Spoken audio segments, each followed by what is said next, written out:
हाथरस के बागला अस्पताल के मुर्दाघर की दीवार से सटकर लालाराम बदहवास बैठे हैं। वो बार बार मोबाइल में अपने साथ ली गई पत्नी कमलेश की तस्वीर देखते हैं, आंसू पोंछते हैं और फिर शांत हो जाते हैं। पेशे से मजदूर लालाराम की नारायण साकार विश्वहरि और भोले बाबा के सत्संग में कोई आस्था नहीं है, लेकिन पत्नी की जिद करने पर मंगलवार को उन्होंने छुट्टी ली और सत्संग चले गए। पंडाल में महिलाओं को एक तरफ बैठाया गया और पुरुषों को दूसरी तरफ।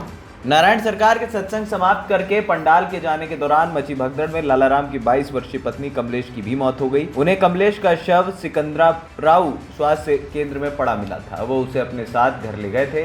लालाराम प्रशासनिक अधिकारियों के कहने पर बुधवार को पोस्टमार्टम कराने कमलेश का शव लाए थे। सत्संग में मची भगदड़ में कम से कम 121 लोगों के मारे जाने की पुष्टि हुई है, जबकि 31 लोग घायल हैं। अधिकतर शवों को बुधवार दोपहर तक पोस्टमार्टम के बाद परिजनों को सौंप दिया गया। कुछ अज्ञात शव रह गए हैं। बुधवार दोपहर तक हाथरस के मुर्दाघर में रखे एक बच्चे के शव की पहचान नहीं हो सकी। सत्संग में जाने के सवाल पर लालाराम उदास होकर कहते हैं, मैं बाबा को नहीं मानता, अपने काम से काम रखता हूँ। पत्नी महिलाओं के जरिए सत्संग में संपर्क में आई और मंगलवार को जिद करके मुझे भी ले गई। मैंने उसके साथ जाने के लिए काम से छुट्टी ली थी। लालाराम को इस बात की भी खींच है कि चमत्कार करने का दावा करने वाले नारायण सरकार ने इस हादसे को रोकने के लिए कोई चमत्कार नहीं किया। वो गुस्से में कहते हैं कि बाबा ही जिम्मेदार है, उसकी इतनी प्रार्थना होती है, इतने लोग मर रहे थे, बाबा कोई चमत्कार करते, कुछ ऑक्सीजन बनाते, मौसम को ठंडा करते, बाबा ने कुछ नहीं किया। इतनी दूर दूर से लोग बाबा के चरणों में आए थे, अब उनकी मिट्टी जा रही, बाबा ने कोई चमत्कार नहीं किया। वहीं सावित्री देवी के पति वीरपाल सिंह कई घंटों से अपनी पत्नी का शव मिलने का इंतजार कर रहे हैं। वो लोग बिल्कुल खामोश हैं, पूछने पर भी